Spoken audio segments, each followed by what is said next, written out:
I returned to Hartridge after 10 years, not to chase childhood memories, but to announce my engagement and sign some estate papers Mother kept postponing. Wayne Hargrove. My stepfather had changed the locks, changed Mother's last name, and changed the house's history with fabricated stories. The night of my engagement party, with 47 guests watching, he threw his fist. I didn't fall. I hit record, activated the camera, and opened a box Wayne never knew existed. What followed turned the celebration into a battlefield of law, morality, and honor, with every eye turning toward me. My name is Eden Blake, and I've spent the last decade investigating corporate fraud for Meridian Forensics Group. Now, at 33, I was returning to Hartridge with my fiancé, Mark Daly, a systems engineer whose steady presence had become my anchor in the chaos of forensic accounting. We'd planned our engagement party at my mother's farmhouse, or what I still thought of as my mother's farmhouse. The gravel driveway crunched differently under our rental car's tires. New stones, expensive white limestone instead of the old creek rock Dad had hauled himself 20 years ago. Mark squeezed my hand as we parked, sensing my tension before I'd even named it. "Eden, sweetheart, you're finally here." Mother rushed from the porch, but her embrace felt rehearsed, her smile stretched too thin. Elaine Blake Hargrove now, according to the new mailbox. The hyphen struck me like a splinter. "We need to go over some papers before the party," she said, eyes darting toward the house. "Just formalities, estate planning, you know." I didn't know. And in my line of work, urgent paperwork before celebrations meant someone was hiding something. Wayne Hargrove emerged from the doorway, bourbon already sweetening his breath at 2:30 in the afternoon. Well, if it isn't the prodigal daughter, gracing us commoners with her presence. He extended his hand to Mark. "Hope you know what you're getting into." "Son, this one abandoned her roots for a fancy career investigating other people's business." The house felt wrong. The oak banister Dad had carved by hand was gone, replaced with manufactured pine. Family photos had vanished from the walls, leaving ghostly rectangles on the wallpaper. The air conditioning hummed Wayne's addition, drowning out the house's natural breathing. "Where's Dad's woodwork?" I asked, running my fingers along the cheap replacement trim. "Renovations," Wayne said, swirling his glass. "That old stuff was falling apart. Safety hazard." Mother's hand fluttered to her throat. "Wayne knows best about these things." In the kitchen, preparing tea, I noticed fresh scratches on the cabinet legs furniture moved recently. Hastily. The built-in spice rack Dad had crafted for Mother's birthday was missing. Even the smell was different bourbon and new paint instead of coffee and Mother's lavender sachets. Mark found me examining the scratches. "Eden, what's wrong?" "Everything's been changed, removed. It's like they're erasing him." "Maybe it's just—" "No." I pulled out my phone, began photographing the scratches, the missing fixtures, the new paint barely dry in corners. "In my work, we call this asset stripping. Someone's liquidating memories." Mother appeared in the doorway. "Eden, about those papers." "What papers? Exactly." "Just some updates to the deed. Wayne's been taking care of everything, the taxes, the maintenance. It's only fair that what I kept my voice level, professional, that he gets formal ownership of a property that's been in our family for 3 generations. Wayne's laughter boomed from the living room. "She's sharp, Elaine. Told you she'd make this difficult." I walked past Mother, stood in the doorway watching Wayne pour another bourbon. "I'm not making anything difficult. I'm asking questions. There's a difference." "Questions." He turned, eyes glittering with something meaner than alcohol. "Like why your mother needs a real man to handle things. Like why she chose someone who stayed instead of running off to play detective." "Eden," Mother's voice cracked. "Please, just sign the papers. For me." I studied her face, noted the fresh bruise powder couldn't quite hide on her wrist, the way she kept touching her wedding ring like a talisman. "I'll look at them. After the party. With my lawyer." Wayne's glass hit the coffee table hard enough to crack the veneer. "Your lawyer." "I investigate fraud for a living. Wayne." Did you think I'd sign anything without due diligence? The room crystallized into silence. Mark's hand found my shoulder. Mother sank into a chair, and Wayne smiled, slow and dangerous. The party's at 7, he said. 47 guests confirmed. Would be a shame if family drama ruined such a happy occasion. I smiled back, the expression I used in depositions. Yes. It would be a shame if someone made a scene. Walking upstairs to my old room, now a generic guest space, I caught a glimpse through Wayne's office door. File boxes, new locks on the cabinets, and on his desk, a folder marked Quit Claim Deed. My fingers itched for my camera. I need to make some calls, I told Mark, pulling out my phone. The first was to Rowan & Pike LLP. The second was to the Westvale County Recorder's Office. The third was to my colleague who specialized in elder financial abuse. Below, I heard Wayne telling Mother, "She'll sign. They always do when it comes to family." I looked at the empty wall where my parents' wedding portrait once hung, at the fresh paint covering decades of memory, at the new locks gleaming on every door. "No," I whispered, fingers flying across my phone screen, documenting everything. "They don't." The attic smelled of mildew and lies. I climbed the narrow stairs at 5 in the morning while Wayne slept off his bourbon and Mother pretended to sleep beside him. Mark stood watch below, texting me if anyone stirred. Dad's old storage trunk sat empty except for torn envelope corners and a single photo frame. Face down. Flipping it revealed nothing the photo gone, but a pawn shop receipt stuck to the backing. Hartridge Gold and Loan. Dated 3 months ago. Item description, vintage photo collection, military medals, jewelry box. My chest tightened. Dad's service medals from the National Guard. Gone. Behind the water heater. I found what Wayne had missed, a USB drive wrapped in plastic, wedged beneath the floor trim.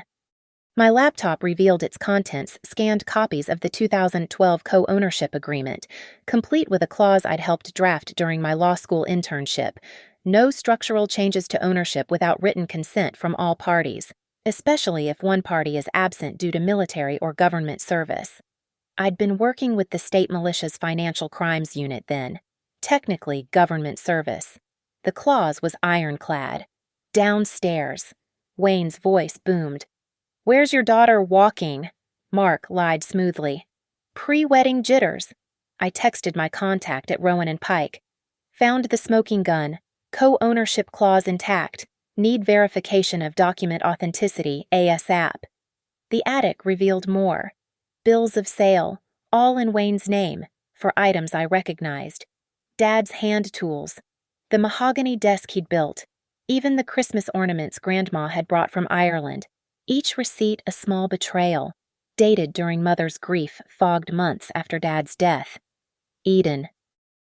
Wayne's voice carried up the stairs. "Breakfast." I descended slowly. USB secured in my pocket. Phone recording. "Sleep well." He stood at the stove, spatula in hand like a weapon, like a baby. "Funny thing about babies," he said, flipping eggs with unnecessary force. "They cry over nothing." Mother entered, wearing long sleeves despite the morning heat. "Wayne's making his special breakfast. Isn't that nice?" "Delightful." I sat across from her, studying her hands. New calluses, old bruises. "Mom, remember when Dad taught me about property law that summer before college?" Her eyes flicked to Wayne. "That was a long time ago. He said family property was sacred, said it should pass down clean. No liens, no shadows." Wayne slammed a plate before me. "Your father said a lot of things, including that he'd live forever. He also documented everything." I pulled out my phone, showed Mother a photo of the co-ownership agreement, including this. The spatula clattered to the floor. "Where did you—" Wayne started. "The question isn't where. It's why you thought you could erase it." Mother's coffee cup shook. "Eden, please. Wayne's been good to me. He's handled everything since Dad died, or since Wayne started selling off our heritage piece by piece." I opened another photo, the pawnshop receipt. Dad's medals. Mom, he pawned Dad's service medals. Those were mine to decide about, Wayne said, voice low and dangerous. No, they weren't. And neither is this house. I called Rowan and Pike on speaker. Ms. Blake. We've verified the document against county records. The co-ownership agreement is valid and unchanged. Mr. Hargrove's recent filings appear to have discrepancies. Wayne grabbed for my phone. I pulled back, let him overextend, documented the attempted grab on Mark's camera. You little financial investigator. I finished. The word you're looking for is financial investigator. And I've found quite a trail. Wayne. Loans against the house that violate the ownership agreement. Sales of property that wasn't yours. And this, I produced a printed email from my bag. A message to a realtor about quick selling after the old lady signs over her rights. Mother gasped. Wayne. He turned on her.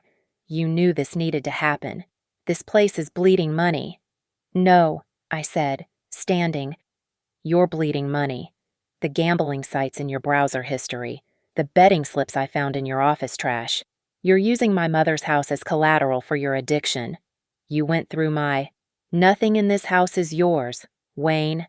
Not legally, not morally, and after tonight's party, not practically. He stepped toward me. Mark moved between us.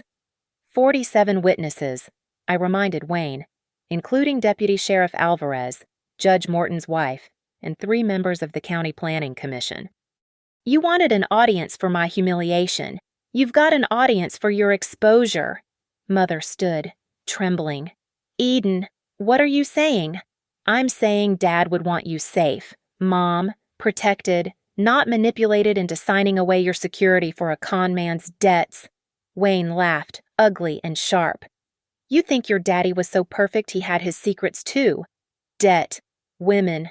Stop. Mother's voice cut through his lies. Don't you dare stain his memory to cover your sins. The room went silent except for the drip of the coffee maker. I have one more thing, I said, pulling out a final photo. Security footage from Hartridge Gold and Loan. You weren't alone when you pawned Dad's medals. You brought your drinking buddy, Tom Morrison. He's already agreed to testify that you claimed the items were yours, inherited from your father. Fraud. Wayne. Add it to the list. Wayne's face went from red to white. You can't prove I don't have to prove it all today. Just enough to stop you from stealing anything else. I turned to Mother. The party's in 12 hours. Your choice. Mom, stand with him or stand for Dad's legacy. She pulled off her wedding ring, set it on the table with a small click that sounded like freedom. I need to get ready, she said quietly, for my daughter's engagement party. The afternoon before the party, I transformed into a methodical machine. 3 layers of protection, each one designed to corner Wayne like the rat he was. Layer 1 started with security. Mark helped me install tiny cameras no bigger than buttons at strategic points, the hallway leading to the backyard, the kitchen entrance, the corner of the living room with clear sightlines to where Wayne usually stood when he held court. I synced them to my phone and Mark's, with automatic backup to a cloud server. You're expecting violence, Mark said. Not a question. I'm expecting Wayne to be Wayne, just with an audience this time. I shared our location with my lawyer, Rebecca Ung from Rowan and Pike, and created a shared document, Incident Report Template, Blake Residence, timestamps, witness fields, injury documentation sections all ready to fill. Layer 2 was legal architecture. At 3:15 p.m., I filed an emergency protective order request with the county court, marked pending activation upon documented threat or assault. Rebecca had walked me through the process. You can't file it fully until he does something, but having it ready means we can push it through within hours instead of days. The mortgage fraud evidence went into a separate filing preliminary injunction to freeze any property transfers pending investigation. The beauty of civil procedure, you could tie someone in knots before they knew they were bound. Layer 3 required delicacy. I called Ruth Fenwick, our neighbor since before I was born. Mrs. Fenwick, it's Eden Blake. Eden. I heard you were back for your engagement party. Yes, and I need your help. You mentioned once you took photos at Wayne's garage sale last spring. A pause. The one where he sold your father's tools. My throat tightened. You knew they were Dad's. Honey, I helped your father carry that workbench into the garage in 1998. Of course I knew. I took pictures because, well, it didn't seem right. Could you email them to me, and would you be willing to come to the party tonight? Wild horses couldn't keep me away. By 4 p.m., I had 63 photos from Ruth showing Wayne selling Dad's possessions, each tagged with metadata proving the dates. Several showed Mother in the background, clearly distressed, clearly unaware of what was happening. The discovery that shattered my composure came at 5:20 p.m. Hidden in Wayne's filing cabinet, he'd grown careless. Leaving it unlocked was a home equity loan application. The signature line showed Mother's name, but the writing was wrong. I'd analyzed enough forgeries at Meridian to recognize the telltale pressure points, the hesitation marks where someone unfamiliar with her signature had paused. I photographed every page, then found the original in Mother's jewelry box, her actual signature on an old birthday card. Side by side, the forgery was obvious. Wayne had been practicing on scratch paper. I found his attempts in the wastebasket, crumpled but damning. Eden. Mother stood in the doorway, dressed for the party but pale as paper. He forged your signature on a $100,000 loan. She sank onto the bed. I wondered why the bank kept calling about payments. You knew. I suspected. But suspecting and proving? She touched the bruise on her wrist. Proving takes courage I'd lost. I sat beside her, pulled up the security app on my phone. See these green dots cameras, all recording. And these files, every document, every photo, every piece of evidence. Tonight, Mom, we're not just having a party. We're building a case. She studied the screen, then me. You're going to provoke him. I'm going to give him rope. What he does with it is his choice. He'll snap. You know he will. I'm counting on it. Mark knocked. 6:30. Guests will arrive soon. I stood, smoothed my engagement dress cream-colored, chosen specifically because blood would show clearly on it if necessary. Mom, I need you to do something for me. What? When Wayne starts his performance tonight, and he will, I need you to step back. Don't intervene. Don't defend me. Just step back and let everyone see who he really is. She nodded slowly. Your father would be proud. He'd be angry it came to this. No, she said, standing straighter than I'd seen in years. He'd be angry he wasn't here to stop it sooner. I made final preparations backup battery for my phone. Rebecca on speed dial. Deputy Alvarez confirmed as attending. 3 guests' friends from college briefed to have their phones ready to record when I gave a toast. For the memories. I'd told them. They'd agreed, not knowing they'd be documenting evidence. Wayne's voice boomed from downstairs. Where's the woman of the hour hiding from her big moment? I checked my phone one last time. All cameras operational. Cloud backup functioning. Legal documents uploaded and ready. Not hiding, I said to my reflection. Hunting. The front door chimed. Our first guests had arrived. I descended the stairs slowly, each step measured. Phone in my small clutch along with a digital recorder, backup battery, and printed copies of the forged documents. Wayne stood at the bottom, bourbon in hand, smiling like a shark who smelled blood. There she is, he announced. The daughter who came home. Yes, I replied, meeting his eyes steadily. I'm home! The doorbell rang again. Then again. The witnesses were gathering. The backyard glowed with string lights. 47 guests mingling beneath the amber warmth. I stood with Mark, accepting congratulations, watching Wayne work the crowd with his practiced charm. 8:45 p.m., and he was already 3 bourbons deep. Beautiful party, Judge Morton's wife said, kissing my cheek. Your mother's outdone herself. Wayne organized most of it, I said loudly enough to Carrie. He insisted on handling everything. He preened at the recognition, not catching the trap. Nothing but the best for my stepdaughter's engagement. Deputy Sheriff Alvarez arrived with his wife, off duty but trained to observe. I'd made sure to mention the party when I'd called about a potential domestic situation earlier that week. Just want you aware, I'd said. Family tensions. At 9:15, I clinked my glass. The crowd quieted. Thank you all for coming, I began, Mark's hand steady on my back.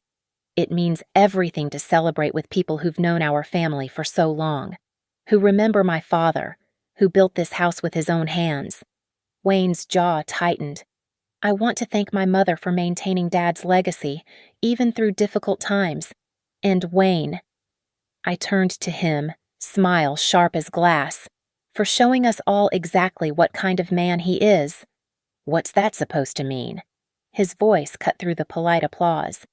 Nothing at all, though I did want to discuss those papers you mentioned, the ones about the house. Perhaps our guests would like to know about your renovation plans. He stepped forward. This isn't the time. When is the time, Wayne? After you've forged more signatures, after you've sold more of Dad's belongings. The crowd shifted, uncomfortable, perfect. You ungrateful. He grabbed my wrist, hard. Wayne, Mother warned. He released me, but damage done. Deputy Alvarez had noticed. 3 phones were already lifted, my college friends following instructions. I welcomed you into this family, Wayne said, voice rising. Paid for this party, kept this place running while you played detective in the city. Paid with what money? The equity loan you took out with Mom's forged signature. The crowd gasped. You little bitch, making up stories. I have the documents, the real signature versus yours, the bank records, the pawn shop receipts for Dad's medals. He lunged forward, grabbed my shoulder. You don't come into my house. It's not your house. That's when he snapped. The fist came fast, bourbon-fueled rage behind it. I saw it coming, had been expecting it, but didn't dodge. It connected with my cheekbone, snapping my head back. Blood immediately flowed from my nose onto my cream dress. The yard went silent. 47 people frozen in tableau. I didn't fall, didn't scream. Instead, I pulled out my phone with bloody fingers, voice clear and steady. My name is Eden Blake. I need everyone here to witness that Wayne Hargrove just assaulted me at 9:28 p.m. on September 14th. 3 phones were recording, then 5, then 12. You set me up, Wayne snarled, raising his hand again. Deputy Alvarez moved. Mr. Hargrove, step back. She's lying. Tell them, Elaine. Mother stood perfectly still, as instructed, silent, letting everyone see. Mark had already pulled the document folder from our car, spreading papers on the gift table. Forged signatures, fraudulent loans, theft of family property, all documented. Wayne tried to rush at me again. This time, Alvarez and 2 other guests restrained him. Wayne Hargrove, Alvarez said, pulling out his cuffs. You're under arrest for assault. You have the right to remain silent. This is entrapment, she provoked me. You all saw her. We saw you hit her, Ruth Fenwick said loudly. We all saw it. A chorus of agreement. 47 witnesses confirming what the cameras had captured. As Alvarez cuffed Wayne, I addressed the crowd, blood still dripping onto my dress. I apologize for disrupting the celebration, but I needed you all to see the truth about what's been happening in this house. What's been happening to my mother? Mother finally moved, walking to stand beside me. It's true, all of it. Wayne screamed profanities as Alvarez led him away. The guests stood shocked, uncertain. Judge Morton's wife approached with a handful of napkins for my nose. Dear, that was either the bravest or most dangerous thing I've ever witnessed. Both, I said, accepting the napkins. It was both. Mark had his phone out. Rebecca. Yes, it happened. Exactly as Eden predicted. Multiple recordings.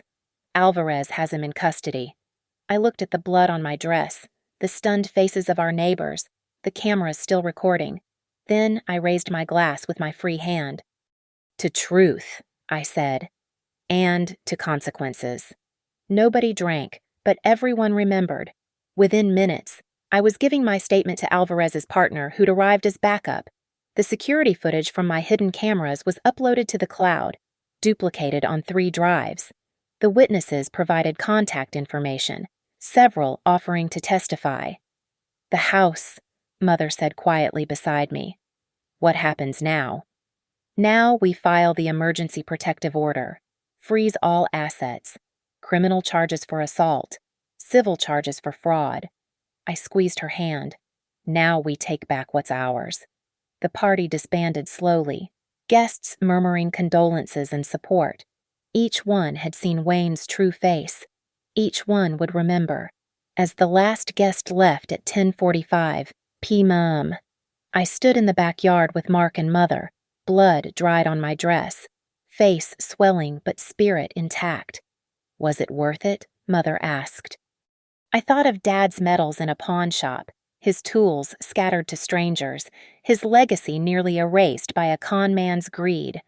"Ask me when we get the house back," I said. "Ask me when you're safe."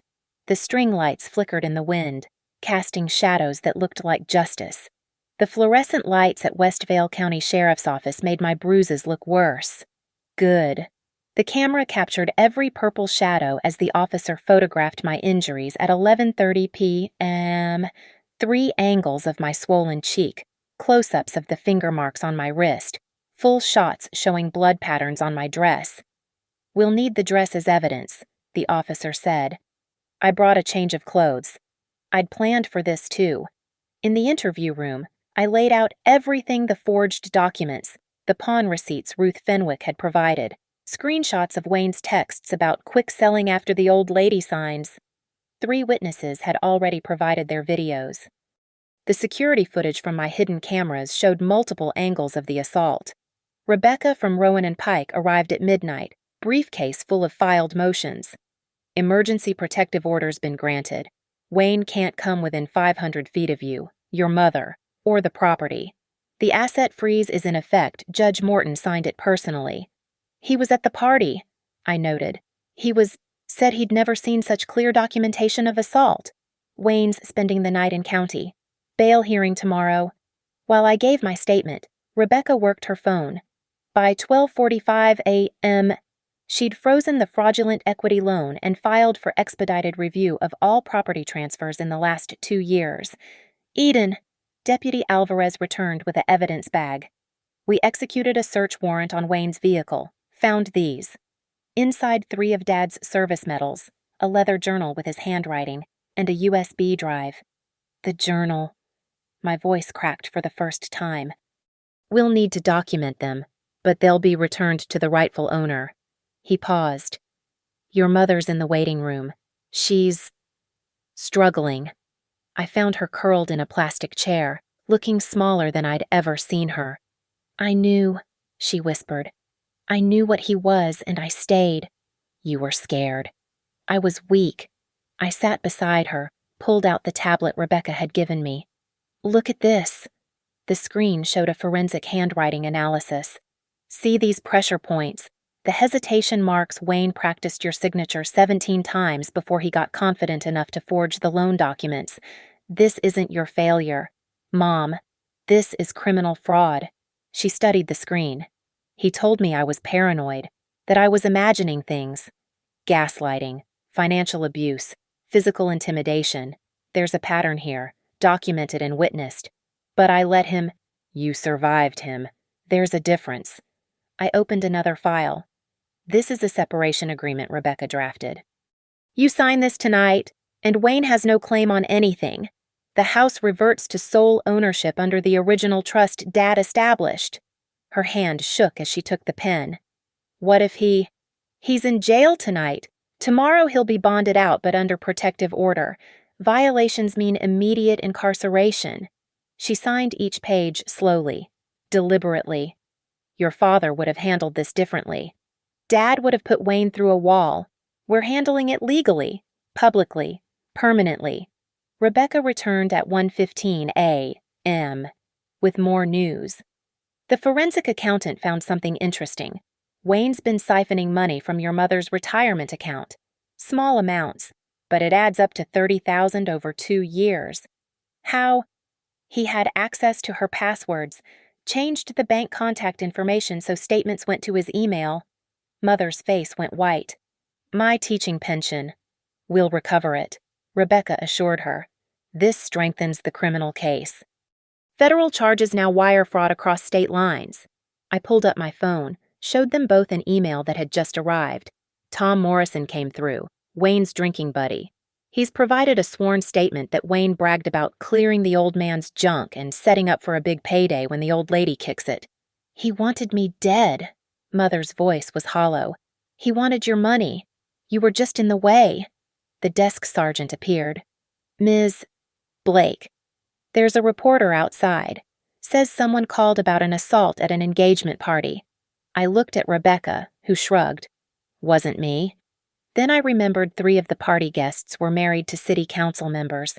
Word traveled fast in Hartridge. No comment tonight, I said. But tomorrow? Tomorrow we file everything publicly. Rebecca finished. Wayne wanted to humiliate you in front of the town. Fine. The town can watch him face justice. By 2 a.m., we were back at the house. Wayne's things had been placed in garbage bags by the door. I'd had Mark do it while we were at the station. The locks would be changed at 8 a.m. Mother stood in her bedroom doorway, staring at the empty space where Wayne's dresser had been. It's over, she asked. The criminal part's just beginning. But him. Us, yes. It's over. She nodded slowly, then did something unexpected. She walked to her jewelry box, pulled out her wedding ring from her first marriage to Dad, and slipped it back on. I should never have taken it off, she said. I hugged her, feeling her shake with silent sobs. He can't hurt us anymore, Mom. But he did. He already did. I pulled back, looked her in the eyes. And we survived. We documented. We fought back. And tomorrow, we rebuild. Through the window, I could see Wayne's car being towed from the driveway evidence seizure, the last piece of him being removed from our lives. My phone buzzed. 17 messages from party guests offering support, 3 offering to testify, and 1 from Judge Morton himself. Your father would be proud. Justice will be served. I looked at my swollen face in the hallway mirror, at the blood still under my fingernails, at the legal documents spread across Dad's restored desk. Sign everything, I told Mother. Every protective order, every charge, every lawsuit. We're going to dismantle Wayne Hargrove piece by piece, legally and publicly, until there's nothing left but the truth. She picked up the pen again. Steadier now. Where do I start? With assault charges, then fraud, then theft, then conspiracy.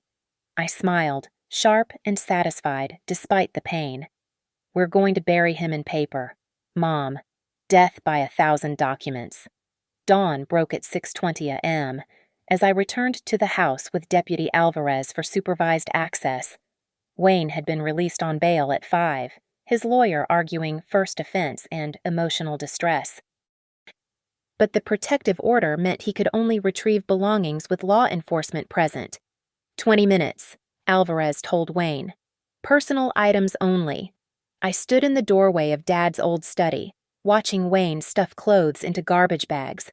That's when I noticed the floor gap, a loose board near the corner he kept avoiding. I need to check something, I told Alvarez, pointing. Wayne lunged forward. That's private property. Nothing in this house is your private property, Alvarez reminded him. I pried up the board with a letter opener. Inside a metal box containing Dad's handwritten letters to Mom, the original blueprint he'd drawn for the woodworking shed, and an inventory list titled Blake Family Assets, 1998. You hid these. I turned to Wayne, voice deadly calm. I was protecting them, he sneered. Your mother would have thrown them away in her grief. Liar. I photographed each item, then found something that made my blood freeze. Dad's will. The real one. Not the simplified version Wayne had shown us. It included specific instructions about preserving the workshop and maintaining the property in trust. My phone rang. Rebecca. Eden, I'm at the county recorder's office. You need to hear this. I put her on speaker. Wayne filed a quiet title action 6 months ago, trying to eliminate any clouds on ownership, but he made a mistake. He listed himself as sole owner since 2018. Your father didn't die until 2019. Wayne's face went pale. That's fraud on the court, Rebecca continued. Perjury, federal crime. I turned my phone's camera to Wayne. Want to explain how you owned property before the actual owner died? His lawyer, a sweaty man named Daniels, whispered urgently in his ear. My client has no comment.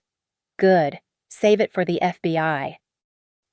I pulled out another document from the box, a loan application in Dad's name, dated after his death. Explain this then. Wayne grabbed for it. Alvarez stepped between us. That's enough. Mr. Hargrove, time's up.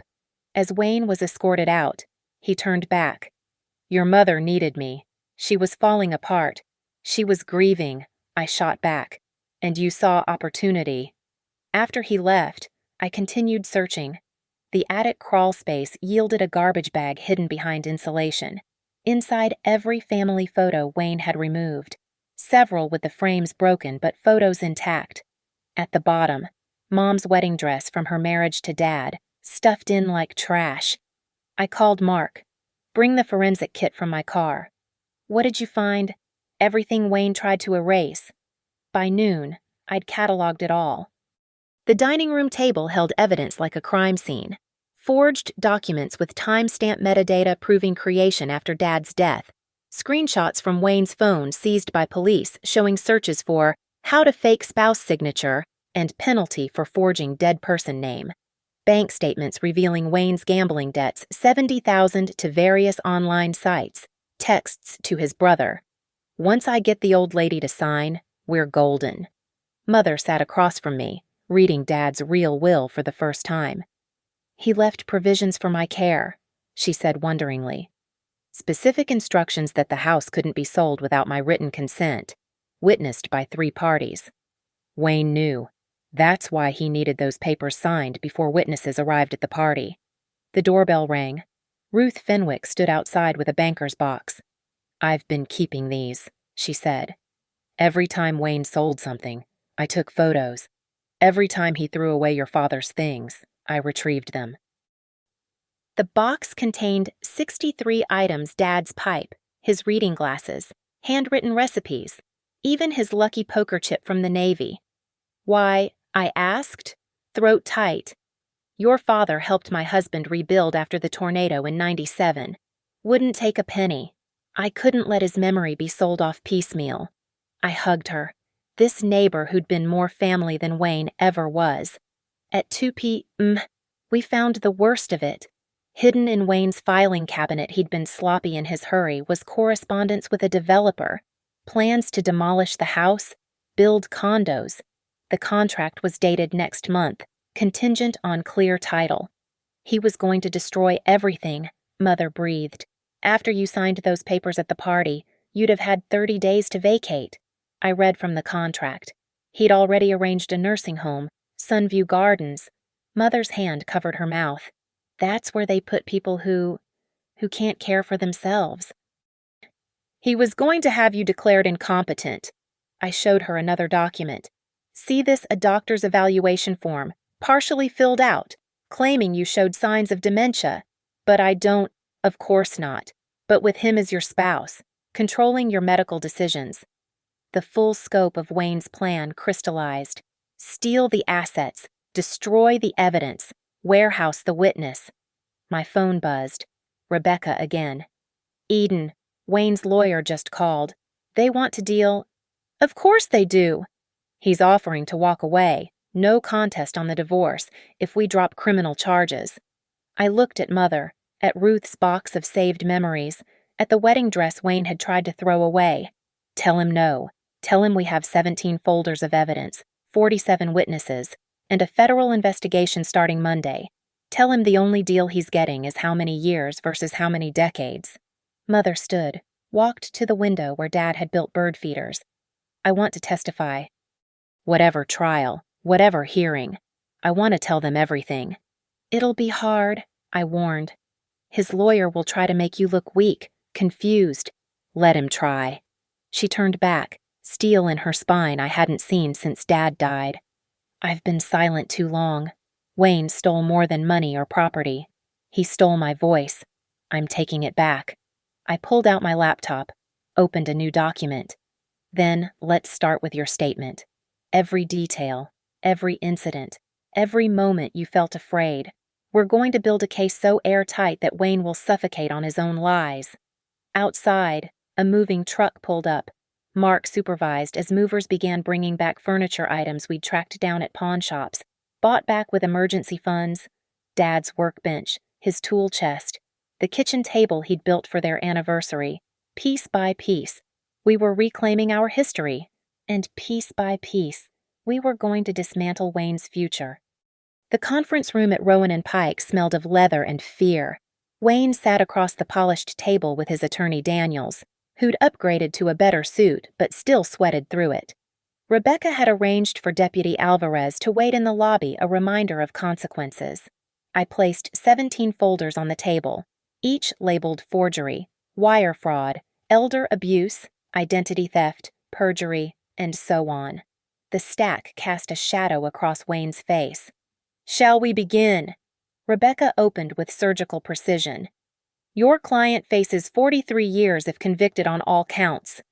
Wayne's fist clenched. This is extortion. This is negotiation, I corrected, pulling out my tablet. Let me show you what extortion looks like. I played the audio from Wayne's phone. Seized during arrest. His voice filled the room. The old lady's losing it. Few more months. I'll have her sign anything. Already got her convinced she can't manage alone. Then another recording. From a bar security camera with audio Wayne bragging to cronies about clearing out the dead man's junk and setting up for the big score. That's inadmissible, Daniels sputtered. In criminal court, maybe, Rebecca said. But in civil proceedings, in divorce court, in the court of public opinion, completely fair game. I opened folder 1 forensic analysis. Your client's mistake was using the same computer for forgeries that he used for gambling. Digital forensics found the practice signatures, the downloaded templates, the YouTube tutorials on how to forge documents. Wayne's jaw tightened. Folder 2, financial devastation. 78,000 in gambling debts, 30,000 stolen from my mother's retirement, 100,000 fraudulent equity loan. The house nearly sold to cover your losses. I was managing family finances. You were stealing.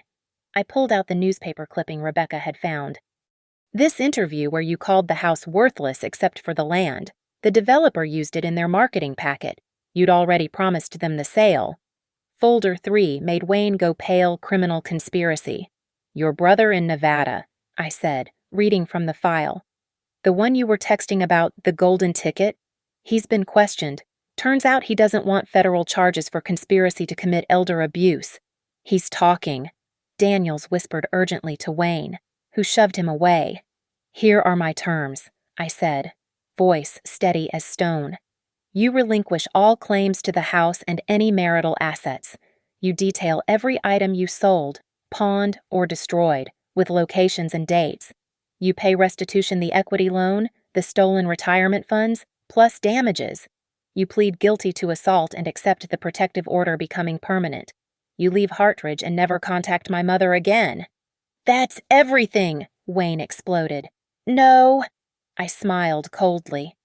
Everything would include the federal charges, the additional state charges, and the civil suits from every creditor you defrauded using my mother's name. This is mercy, Rebecca added. The FBI is very interested in the interstate fraud elements. Accept Eden's terms, or we hand this to federal prosecutors Monday morning. Wayne stood, pacing. Your mother needed me. I hit play on another recording, a neighbor's security camera from last Christmas. Wayne screaming at mother in the driveway. Sign the papers or I'll make sure everyone knows you're too senile to manage yourself. Sit down, I commanded. He did. You want to know what my mother needed. I pulled out folder 17 photos Ruth Fenwick had taken over 2 years. She needed to grieve without you selling her husband's memory. She needed to feel safe in her own home. She needed to keep the retirement she earned over 30 years of teaching. I spread the photos out, Wayne loading Dad's tools into his truck, Wayne changing the locks while Mother was at a doctor's appointment, Wayne burning photo albums in the backyard barrel. You documented your own crimes, I said. Every sale posted on Facebook, every brag to your drinking buddies, every threat when you thought no one was recording. The door opened. Mother entered, followed by someone Wayne didn't expect, Judge Morton himself. I'm here as a witness, the judge said, to ensure any agreement is legally sound and properly executed. Mother sat beside me, back straight.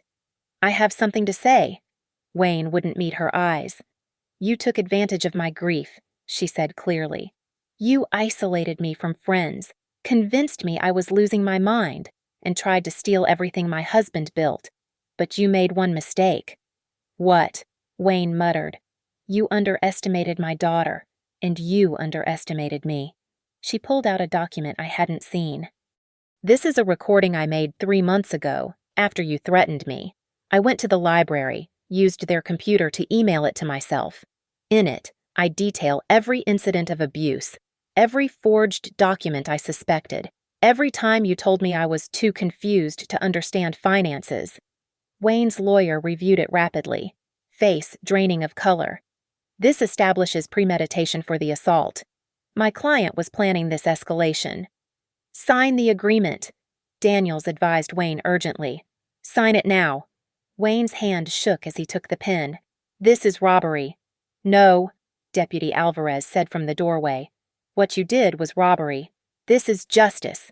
Page by page, Wayne signed away his false claims, the house, the assets, the pretense of legitimacy.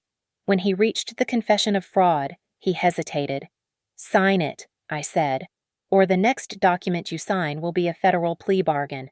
He signed. The restitution, Rebecca prompted. I don't have, your brother does. I interrupted. That Nevada real estate he bought with the money you sent him already frozen by federal order? It'll be liquidated. Wayne signed the final page, threw the pen down. We're done here, Daniels said, gathering papers. Almost. I stood, pulled out one last item. This is Dad's watch. You pawned it, but I bought it back. Every piece you stole, I'm recovering. Every memory you tried to erase, I'm restoring. And every time you remember what you lost here, remember this, you did it to yourself. Wayne lunged up, but Alvarez stepped forward. Time to go, Mr. Hargrove. As Wayne was escorted out, he turned back. She'll be alone, without me. Without you, Mother interrupted. I'll be free. The door closed. The room exhaled. Judge Morton reviewed the documents. Everything appears in order. Ms. Blake, your mother's assets are fully protected. Mother began crying relief, not sorrow. Rebecca produced champagne from her briefcase. It's 10:30 in the morning, I pointed out. It's 5 o'clock somewhere, Rebecca smiled. And you just won everything back. We toasted with paper cups, Mother laughing for the first time in years.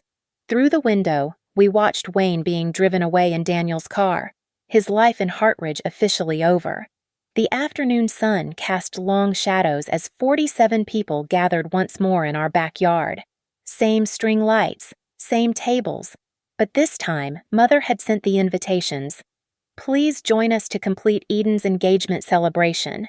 The carpenter crew had worked through the morning, assembling the replica of Dad's woodworking shelf in the living room where it had always stood, each joint hand-cut, each surface sanded smooth, a perfect recreation from the blueprints I'd found. At 4 p.m. sharp, Rebecca arrived with a manila folder. Judge Morton followed, this time in his official capacity. Deputy Alvarez came in uniform, the court order prominent in his hand. Ladies and gentlemen, I stood before the microphone, the same spot where Wayne had thrown his punch 3 days ago. Thank you for returning. What you witnessed before was just the beginning. I pulled out a timeline, projected it onto a screen Mark had set up. August, Wayne begins forging documents. December 1st, fraudulent loan. March, attempts to sell the house. Last Saturday, physical assault witnessed by all of you. No drama, just facts. Each date accompanied by evidence photos, documents, recordings. Some of you bought items from Wayne's garage sales, I continued. Items that belonged to my father. Ruth Fenwick stepped forward, carrying a box. Then Tom Morrison's wife. Then 6 other neighbors, each placing recovered items on the gift table. Dad's tools, his books, even the hand-carved chess set he'd made for my 10th birthday. We bought them to keep them safe, Ruth announced. Until they could come home. Mother stood beside me. Steady now. These are gifts beyond price. Thank you. At 4:30, a car pulled up. Wayne emerged, escorted by Daniels and Deputy Alvarez. He'd been court-ordered to appear for the final signing. Mr. Hargrove, Judge Morton announced formally, you're here to execute the final dissolution documents and the permanent protective order. The crowd formed a silent semicircle. No one spoke, but everyone watched. Wayne approached the table where the documents lay. His hand shook as he signed each page. The quitclaim deed, the divorce papers, the confession of fraud now court-certified. The key, I said, holding out my hand. He dropped the house key on the table, metal ringing against wood. Your wedding ring, Mother added quietly. Wayne pulled it off, placed it beside the key. Such small objects to represent such large betrayals. Judge Morton notarized each signature. The marriage is dissolved. The property transfers are voided. The protective order is permanent, 500 feet. Lifetime duration. Wayne started to speak, maybe to defend himself one last time, but the silence of 47 people stopped him. No one wanted his words. Mr. Hargrove, Alvarez said, time to leave. Permanently. As Wayne walked to the car, I pressed a button on my phone. The smart home system beeped. The old nameplate by the gate, Hargrove Estate, fell away with a mechanical click. Behind it, freshly painted Blake House. Wayne froze, watching his false claim literally fall to the ground. Every lock has been changed, I announced. Every password reset, every document corrected. Wayne Hargrove never owned this house. He was only ever a temporary intrusion. The car door closed. Wayne disappeared down the drive for the last time. The moment his car turned the corner, Mother walked to the woodworking shelf. She placed Dad's watch recovered and polished on the center shelf. Then his photos, restored to their frames. His letters, his tools, his memories, each returned to its place. My husband built this house with love, she said to the gathering. It was stolen by greed, but reclaimed by courage. My daughter's courage. Mark stepped forward with champagne real glasses this time. To Eden Blake, who fought for family with facts instead of fists. To Elaine Blake, I countered, raising my glass, who found her voice when it mattered most. To justice, Judge Morton added, properly documented and lawfully executed. The toast rippled through the crowd. Then Ruth Fenwick started clapping. Slow at first, then joined by others, until all 47 guests applauded not for a wedding or engagement, but for something rarer, a wrong made right. At 5:45, as the sun set, I stood with Mother on the porch Dad built. The house was ours again, legally, emotionally, completely. What now? She asked.